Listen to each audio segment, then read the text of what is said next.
Il-kap tal-Partit Nazzjonalista Simon Busuttil għall-elezzjoni ġenerali ta' 3 ta' Ġunju se jkun qed jikkontesta l-11 u 12 il-distrett. Il-kap tal-Partit Nazzjonalista ħabbar dan waqt il-programm Dissett l-ewwel wieħed minn meta tħabbret l-elezzjoni bikrija. Jiena ser nikkontesta fuq il-11 il-distrett, jiġifieri Ħattart u l-Mosta, dak kien diġà l-ewwel distrett tiegħi u llum nista' nikkonfermalek allura la staqsejtni li t-tieni distrett tiegħi din id-darba ser ikun it-12 il-distrett, jiġifieri in-Naxxar, San Pawl il-Baħar u l-Mellieħa. Il-programm immexxi mill-kap tat-taqsima tal-aħbarijiet tax-xandir tal-Istat Ren u Buġejja iffoka fuq l-aħħar żviluppi politiċi fosthom il-kampanji elettorali u l-aħħar allegazzjonijiet dwar l-iskandlu Panama Papers. Simon Busuttil qal li din il-kampanja elettorali mhix dwaru dan fil-waqt li sostna li hu bħala kap ta' partit għandu xi ħaġa li Joseph Muscat qatt ma jista' jwiegħed.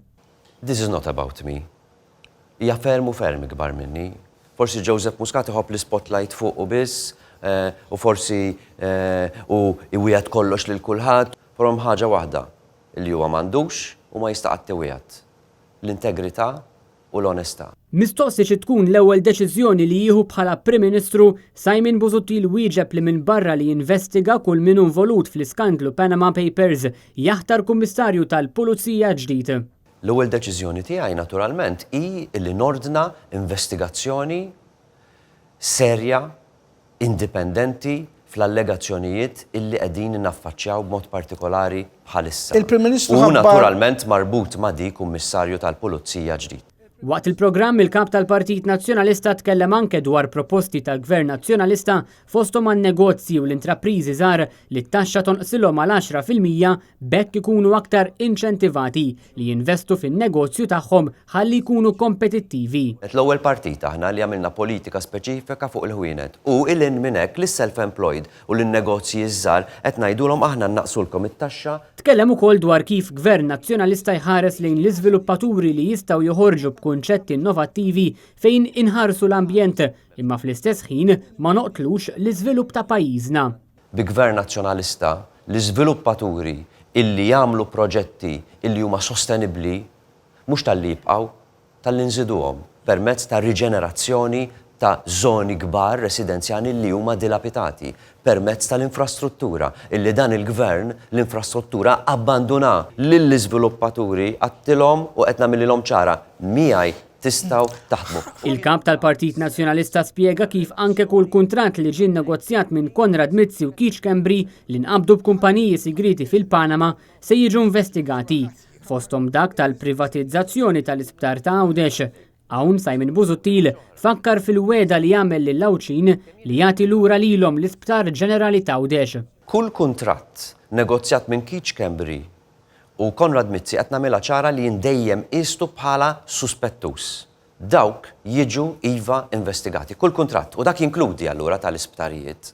Lil-Lawċin jien diġà għamiltilhom ċara li l-isptar tagħhom nerġa' nagħtih lil-Lawċin. Simon Busuttil hawnhekk tkellem dwar il-provi li ressaq quddiem il-Maġistrat Aaron Buġejja, provi li juru li Chief of Staff Kastilja Keith Kembri ħa commissions minn fuq l-iskema tal-beħ taċ-ċittadinanza.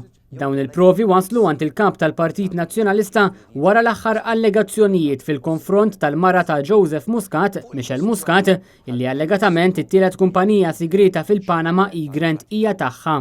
Hawn semma l-whistleblower. Għandek whistleblower. Għandek persuna illi rat bajneja. Illi rat bajneja. Jiġifieri ara tuħux lil Joseph Muscat at face value meta jgħid li mhix tiegħu, meta għandek persuna li rat bajneja sewwa għax tinsix li permettili.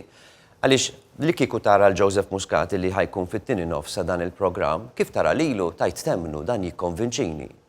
Imma mhux meta issa taf xi sarraf lil min tafu tistaqsix għalih. Il-kap tal-Partit Nazzjonalista waqt l-intervista sostna kif it-tieni missjoni għalih hi li jnadda fis-sistema politika f'pajjiżna. Dan wara li l-ewwel missjoni tiegħu kienet illi Malta saret membru sħiħ fl-Unjoni Ewropea.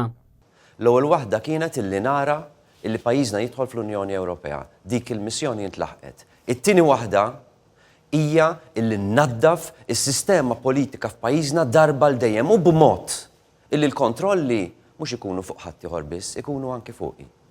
Biex anki jien ma namilx l-affarijiet li qed isiru issa u l-affarijiet li Joseph Muscat għala għajnejh għalihom ma jsiru qatt u qatt aktar. U jekk jiġru ikun hemm il-metodi, il-mekkaniżmu ta' kif inti tiddilja magħhom.